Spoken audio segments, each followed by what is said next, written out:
What's up, guys? Alright, so I went ahead and upgraded.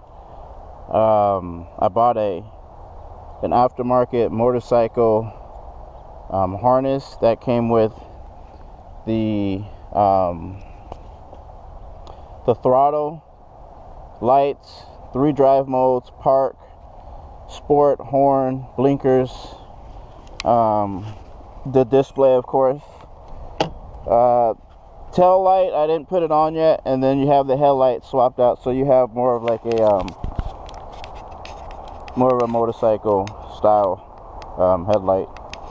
But all in all, I just put it all together. Oh yeah, and then the last thing, I upgraded it to a 150 amp controller as well. So decided to go ahead and upgrade, but I was able to get this at a good deal from Sal from e-bikes. You guys may have seen his YouTube page, and he has a website as well. But check him out if you guys haven't already.